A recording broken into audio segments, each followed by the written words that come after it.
getting married is actually, it's a collusion. Like we say, it's a collusion of two different history, different culture. It's a clash of different Personalities. Yeah, right? You want to make it easier for yourself and for your couple to fuse, to become one flesh, to have that one same mentality. So basically, I'm about to give you some heads up what you need to look for when, if you're trying to find a partner, or if you're already married and you want to elevate your marriage, you want to elevate your life. So the first one you need to have an attitude of adaptability. Being able to adapt. Exactly. Basically, you're able to adjust. You have the ability to adjust to your partner differences. Like, I can adjust regardless of how you turn out to be.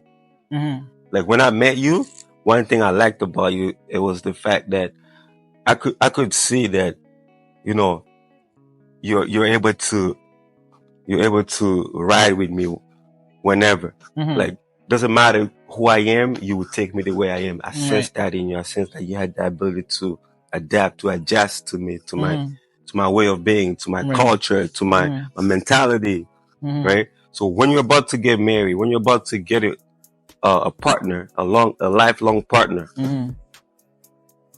just look for that. Look for the spirit, the mindset of adjusting to each other. So example, like, let's say there's few instances where that could actually be an issue. Like, example, you bring your potential wife or potential fiance or girlfriend, whichever, you bring her home, and you guys in your home, you're the type of family who are like always together, always united, or you guys always have dinner on Sundays, example, as a family, something like that, right?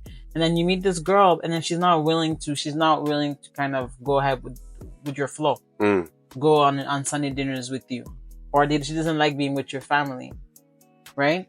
All that it's not gonna make things easier. If she didn't have it before y'all are married, basically she ain't gonna have it afterwards, right? So unless that's something that she's actively working on, and you're willing to work on, but you know what I mean? Like, it's important to be able to adapt to certain situations, because in life you're gonna have to adapt to a lot of stuff, right? A lot of challenges, a lot of situations. You're gonna have to adapt, try to find out what to do, how to move. Yeah, because but let's say whatever your partner says, we actually hear it too. Like, we hear it through the filter of our own experiences and history. Right. Okay, so whatever you said, I have a filter in my head, in my mind, that I'm hearing those stuff through. Yeah. So you're hearing it your way. Exactly. How you I'm hearing it. based on your experience, based on how I was raised, based on my educational level. Right. I'm hearing it based on my faith in God or not. Right.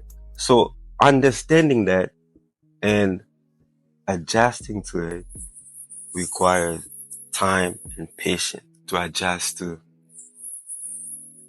the differences, the different histories, the different culture, right?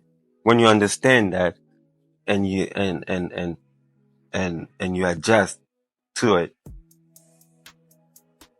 it takes time and patience in order for you to become extraordinary. So when you meet your wife, just look for those attitudes, those mindset. Like, when you find in a situation where this situation can very well ruin the day, how would she react? Is she gonna try to see the best out of it? Is she gonna try to kind of change the situation, or is she gonna try to kind of see another way? Like, being adapt to a situation that normally not anybody would adapt to, but because she sees a potential, or he sees a potential in you, they're willing to adapt. They're willing to, like, okay, you know what, I can actually merge with him regarding that aspect. Because a lot of problem that we see in marriages, especially like young marriages, is they have different point of view, different viewpoint. They don't see things the same way, and then it stays like that because ain't nobody can adapt to anyone. Like they can adapt to each other. They can't really empathy with each other. They can't put themselves in the other shoe. Right, You know what I'm right, saying? right. So that's the problem that we have in relationship. So if you can just ignite that spirit of adaptability, it's actually good for your long life relationship. Yeah. The second attribute that you need is empathy. Empathy is actually like you're sensitive to the need, to the desire, to the hurt, to the pain of your partner. Like, do you have the ability to be sensitive? Like, can you feel with them? Can you experience the world from your partner's viewpoint, from your partner perception? Right. Do you have the ability? Do you have the attribute to actually put yourself in his shoes? Right? Yeah, example, like when I first met you, right? You had your stuff, like you were already like kind of finishing, a toxic relationship, and that's when me and him started talking, being friends. But then I knew the situation. He was very much open about the situation, right? But since he was trying to end it, but it was not ending on the other side, right? I kind of had to adapt to that because it's like I had to adapt to his phone being rang 10,000 times at night because the girl doesn't want to understand that it's over. I had to adapt, his trust issues because of why it ended in the first place. I had to adjust, like the whole thing, the whole shebang. He had to adjust to the fact that I was in a household with no two parents household. He was. So I didn't understand that wife and husband dynamic. I didn't understand it. But he was able to empathize with me and understand that through my eyes, this is how I see things, and we need to work and we need to communicate to see how we can kind of understand each other better. Right? You had your own way of seeing things when it comes to wife and husband, or you had your way of seeing things. So we had to kind of talk about it and understand that, well, at the end of the day, we have the same goal. We're trying to kind of coexist. We're trying to be together, trying to understand each other. And then that right there is giving you the floor to be empathetic to one another, to be able to understand each other, to understand that you had trust issues. So if he's giving me some issues, or if it's a bit more harder for him to trust me, I kind of understand because of his past. Because if you think about it, love and marriage, it's actually a relationship of meeting each other's needs, right? What does that mean? That means if one or both of you are not sensitive to the other's need, there's going to be a dissatisfaction in your union. Just because one is not committed to the need of the other. Right. So you gotta, when you're about to get married, or if you're already married, make sure you ignite that spirit of putting yourself in your partner's shoes, because your partner, he ain't like you, man. He entered marriage with his own emotional, psychological baggages, you know what I'm saying? So traumas. Yeah, you have your own personal experiences, personal trauma.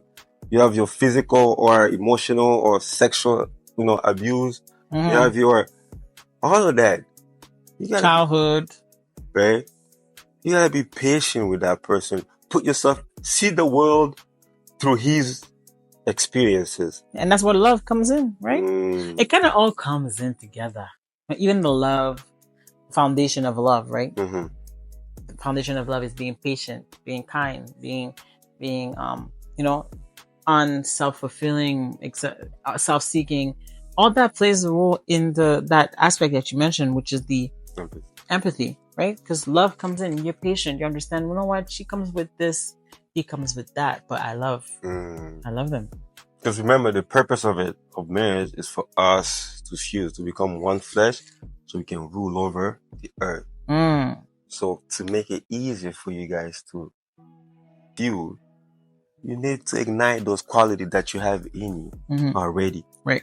Right. So next, the ability to work through problems, ignite that in you. The ability to work through problems. Because a lot of people, they can't control their emotion. They get so mad at it. Right. When problem comes, they split up. You know, a successful marriage, it's actually made up of a couple who has decided to remain committed to solving as many problems as they can. And the ones that they can't fix, find a way around it. Yeah. Adapt, figure it out. Compromise. Right? So the point of being married is to commit to fix as many problems as you guys can. Because you're about to fuse, right? There's gonna be some resistance, right? So it's not gonna be easy. Mama say it ain't gonna be easy. It ain't supposed to be easy anyway. Listen, in a marriage, there's so many things that goes on. I can name you a few. Okay, trust issues, financial, work. You might lose your job. He might lose his job. You guys are down one income, no income issues. Lost. You can lose a parent, family member. That's hard on someone. I don't know. You don't know how that might have never happened to you. So you don't know how they might act if they lose someone. This is reality of life. Or what about pregnancy? What about, so there's pregnancy. There's in-laws. There's brothers and sisters and like in-laws between family dynamics. There's friends dynamics. So many things that goes on in a relationship. Loss of children. And so all of those things, that's just to name a few. Right? And then all of these, if you don't have those attributes and foundation, I feel, right? This is all basically to prepare you for those hurdles that you will definitely go through. Well said. Like I said in the last video, right? In the last podcast, it's actually like godly marriage and worldly marriage respond differently to pressure. Right? Godly marriage, when the pressure comes, when all this stuff that we mentioned comes, becomes stronger. We try. We because the thing is though, it's easy to say we become stronger even in godly marriage. Because we're still humans, we're still flesh. No, but because we're not committed to just me and you only. It's bigger than us. That's why I said godly marriage, they get stronger. Like you're trying to find a way to adapt or to find solution because it's not about just me and you. It's a godly thing. It's like because of this that God will build on the whole society, the whole humanity. Right. You gotta understand that it's not only you and me. Right. That's the thing, and people don't know that. People don't realize that. Yeah, that's why you gotta work on it. Found solution. Commit to that. Commit to solving as many problems as you can. Right. Because surely problem will be there and you'll need those. That's when those attributes and those foundation come in handy because trust. Imagine if you have someone who's not empathetic, if you have someone who's not patient, someone who doesn't who don't trust, someone who can't put themselves in your shoes and you're going through a loss or you're going through a loss of job. Can you imagine? You already have all those problems and then on top of that, the person you're with can't comprehend what you're going through, how you're feeling, can't be there for you, can't be problem solving with you. They're supposed to make your life easier. They're supposed to be there and feel the same thing you're feeling at your side, not make things hard for you. That's why it's better if you have the chance to set up those attributes, have somebody who already has those attributes to make that life easier for you. We just want to see you win, right? Next attribute that you need to ignite or you need to look for if you're about to find a woman, it's the ability to receive and give love. Because especially men, a lot of men out there, I don't know why, They were like pressured by society into believing that, we must remain tough. We can't show our emotion. We can't display like our emotional needs. No, that's Well, it's not their fault. It's not your fault. Society. Which is wrong. Society. Which is wrong. You can't be vulnerable. Yeah, like if you're looking for a woman or a man, look for a man who can be vulnerable with you, right? Who's not scared to show you that he loves you. Who's not afraid to express how much he loves you. Me, I ain't afraid to kiss you in front of the whole. I don't want to do it right now. Yeah, but the thing is though, babe, like, would you say that you were like that at first though? Would you say that that's how you were from the get-go? I don't think so, because you had some baggage as well. For you to trust a woman, it was not that easy, babe. A lot of people don't realize that past traumas also contributes in the way you act. If you want to be vulnerable, the whole world's already telling you that you can't be. Mm-hmm. You can't be vulnerable. And then women, they're not making that safe space for you to be vulnerable. So, you know what I mean? Like, I feel like it's not your fault as men that you can't be vulnerable. But that's why it's important to be aware. Knowledge. To know that, create that safe space. Just like you would like that safe space for yourself where you can be able to express your feelings. Same thing with your man. He wants to express his feelings as well. Mm-hmm. Mm-hmm. He's playing that he's tough, yes, because that's the role that he's put himself in, but he also needs that vulnerability. Yeah. He needs to be able to be comfortable being vulnerable. Mm-hmm. Because I need to have the ability to fulfill your needs. Let's say your first need is, let's say, affection. Mm-hmm. If I can't express affection, I can't express love, that it's going to be dysfunctional, because the guy is too, like, how you say, stuck up.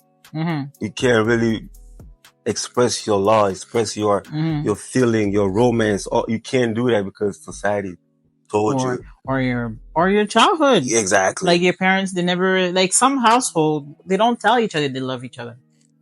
They just know it's underlying that we love each other, but we don't tell each other we love each other. So that vulnerability, it's not there. You have to act, even if you just have to act tough, because showing each other love is not something that you're accustomed to. Yeah, or it's really important to have that, ignite that. Especially men. I'm talking about, like, women. They show their emotion, right? They don't have no problem. No, that's not true. There's some. Well, I mean, the majority though. I mean, because some women that are having trouble being vulnerable. Some women are not. They can't be vulnerable. They can't show you that they love you. Because why do you think? Because of past. What about people who a woman who's divorced, who had 2 kids, who was married for 20 years, and the man left them? Now you ask them to be with somebody else. You think that they'll be able to be vulnerable still? After, you know what I mean? Like I feel like that's where conversation is important, to have a conversation about your past and about your trauma, so that you understand. You basically having that conversation, not only will establish that you guys understand each other, you know about each other, and now you know what to do, and you'll try to figure out the tools in order to be able to navigate each other's, right? Mm-hmm. Because like I said, if you don't have conversation, you don't know what's the issue. You don't know that this issue, you can't fix it. Mm-hmm. That's why conversation is important. Yeah, but you have to have that spirit too, like that mindset of, it's okay to show my emotion. Like, how do you teach that to somebody? Trust. Right. Trust, right? Show, like me, I think with you, it was not easy, because again, you didn't trust that much. You didn't trust easily. I had to basically prove to you. Patient. Prove to you can trust me over time. Patience. If you feel like it's worth it. Patience. And then you, obviously, because you want to be with me, you were like, your eyes were still open and seeing, okay, you know what? I actually can trust this girl. So it's like, it kind of goes both ways. That's why it's important to have conversations early on. And if you haven't have it now. It's not too late. It's not too late. No. It's not too late. The next attribute that you need in order for you to ignite that good spirit of marriage, that long life relationship that I'm talking about, right? You gotta be able to control your emotional stability, right? What does that mean, emotional stability? That means you control your emotion, and then you make sure it doesn't run away from you, right? Like, keep it in a leash like a dog. Right. Don't make it run away. If it runs away from you, like when you're having those emotional Outbursts. make sure you're responsible. Don't make excuse. Don't say, okay, it's because of you that I did this. Because Right. no. Mm-hmm. Have that mindset that, you know what, I was not responsible enough to control my emotions. It's never the other person. It's you. So ignite that ability, the power. Because everyone has power over the emotion, right? It's just a matter of your will. Mm-hmm. Yep. Like if you really want it, you will control it. You will take responsibility of your emotion. It happens to me all the time. I'm upset, but since it's me that I'm upset, it's not the other person who's upset. Since I have to control it, right? I'm responsible with my emotion. Right. It's not you who makes me act crazy. No, it's myself. I allow myself to act crazy. So the moment you recognize that, if you really want it, you will control it, and that's what you need in order for you to feel with your wife. You need to be able to control your emotion. Right. So because the situations, like especially early on, right? Early on, you're still trying to understand each other. You're still trying to understand each other's tics and what bothers you, or so you're still trying. You love each other, but you're still trying to understand the dynamic. Like even emotions, right, is another hurdles that you have to go through. Emotions is, I mean, again, we have different culture. Like we see things different. When I grew up, if you say no to me, it means disrespectful. It's disrespectful. When I grew up here, when you say yes to me, it means you love me. So you have all that.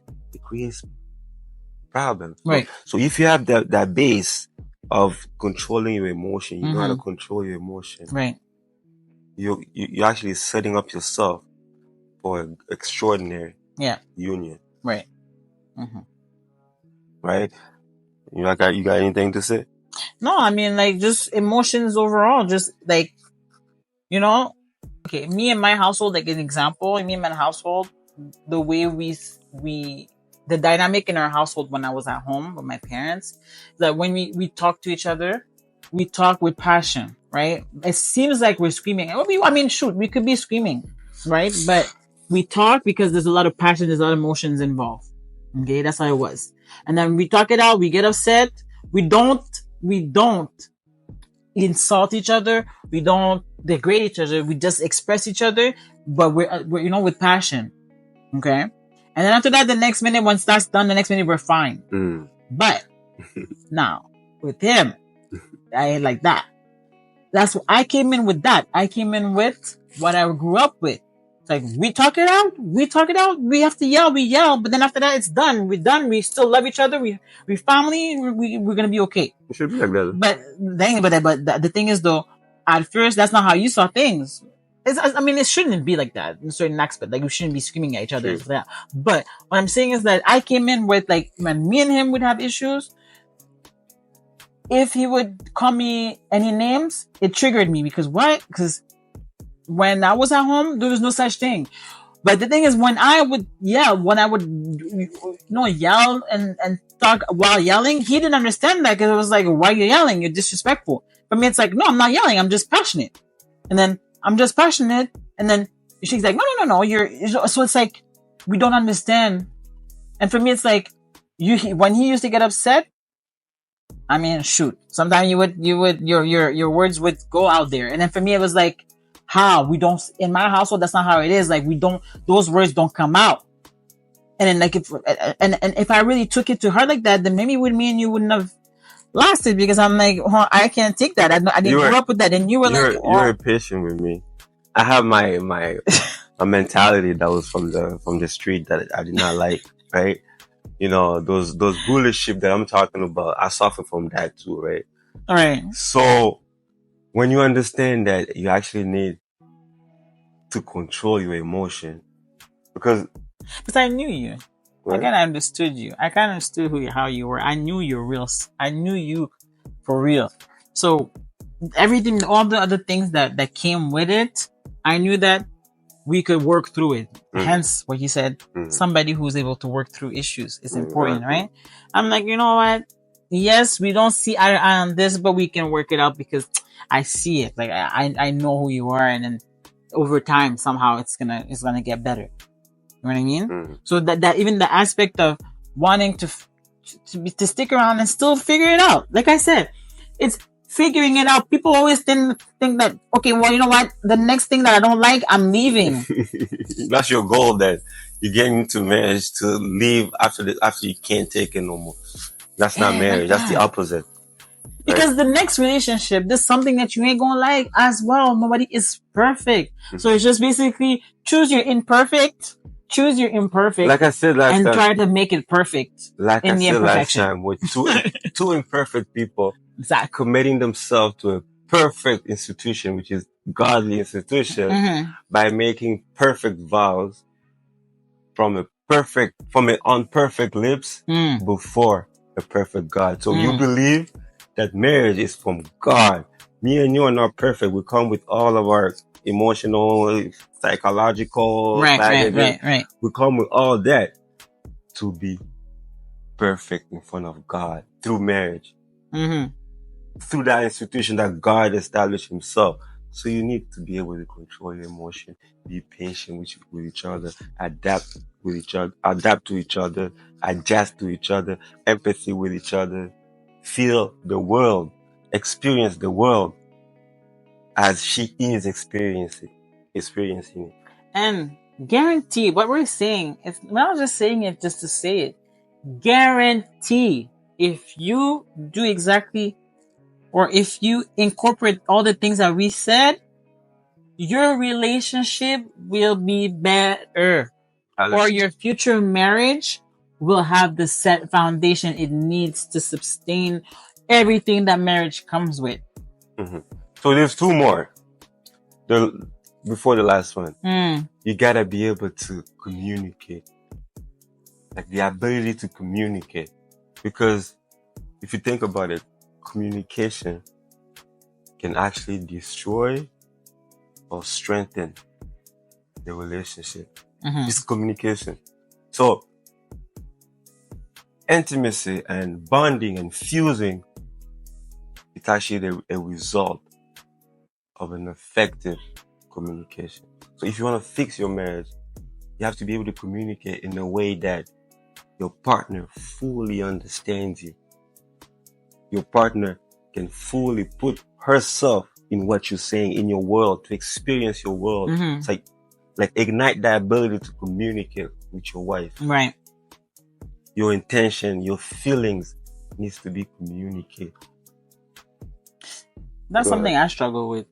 Till now, I'm not even gonna lie. Like the communication, it's not that I don't know how to communicate. I can very well communicate, but me, it's like, it's almost like I can communicate anywhere else, but I can't communicate to my husband. Not anymore, though. I mean, it's getting better. It's getting better. Like, you know, like I feel like there's always room for improvements, right? It's like I can communicate with everyone, but when it comes to him, I can't. Why? Because my emotions are all over. Maybe I don't make it easier for you. Oops. Maybe I don't make it easier for you. Maybe. It's just, at the end of the day. That's why it's a long life relationship. It's a long life work. Hard work, long life. You're in the business of becoming one mentality, one flesh, fusing. Yeah. Right? Like me, I'm a person that's very emotional. I'm like very in tune with my emotions. So when me and you, we communicate and it's something that's like dear to my heart, something that affects me or affects you, something that you're kind of telling me that I need to work on something, or I'm telling you you need to work on something. I can't express it to you because my emotions are involved, because I want you to understand me so bad. I don't want you to not understand that's me, why or twist my words. That's why the controlling your emotion comes in. You have to have the ability to control your emotion, right? Yeah. It will help the union. Right. Right. Yeah, so because if I go and I say what I need to say, but both our emotions are in check, we checked it at the door, we come in and we're like, okay, you know what? You come in with a mindset that he loves me, I love him. We want to figure this out. This is the mindset we're going in. Less defensive. I'm less defensive. He's less defensive. Let's work it out. It's literally like a business meeting. That's like, because if you think about it as an institution, right? There's moments you're going to have to check in with each other and make sure that everything's running smooth. Right. Because again, like, you don't know 100% how I try my best to know how you're feeling. You try your best to know how I'm feeling, but at one point you need to check in, right? There's certain stuff that you don't like, certain stuff that you want to fix, right? But me, because of my emotions, sometimes like I take things to my heart, I think things to heart, when he tells me something and that's not what I meant, blah blah blah blah blah, right? So then now when I'm trying to express to him what I feel, because I'm an emotional person, he's logical.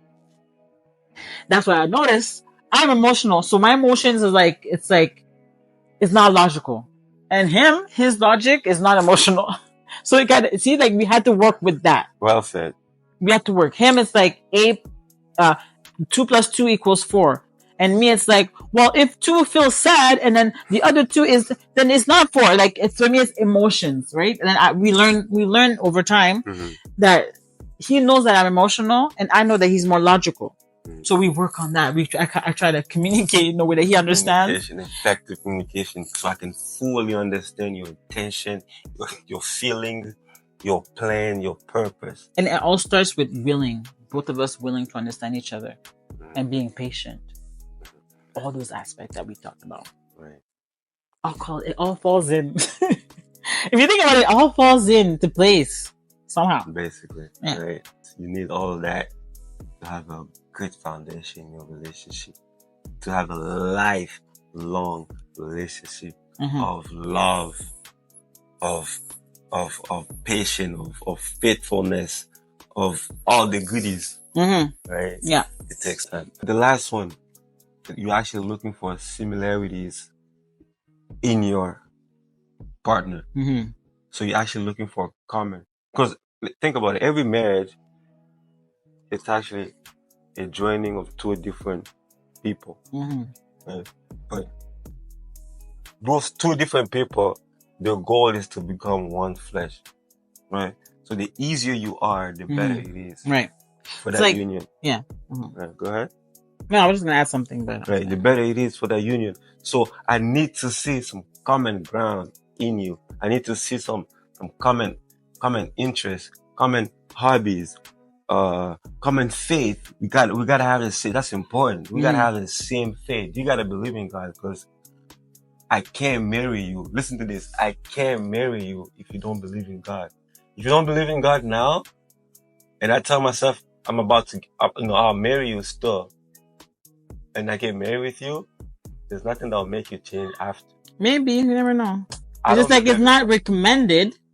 Marriage is a godly thing. I'm a sucker for love, babe. I'm a sucker for love. Thing. If you go into it without God, you will end up right when you started. Babe, that's really bold. Because some people, you can still, babe. Some people get married, they're not Christian, and then they get married, they become Christian. I mean, it's not often, but it is there.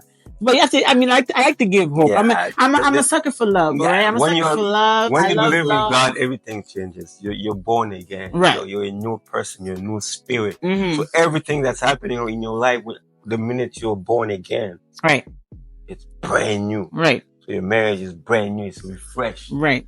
So if you don't believe in God, but you're married, okay, and you're seeing that you have some issues that you can't, try to see if you can seek for God. I'm telling you, we've done it, and we believe in God, and we had to seek God still in a marriage, and it worked out. So, listen, from one woman to another, from one couple to another, seek God as a couple, and see how your relationship will change.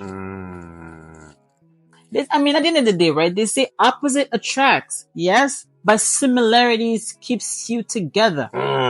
Because we need to see that union of you two growing more, right? That's why we're giving you those secrets, those revelation, those knowledge to elevate your life, your marriage, right? So seek similarities.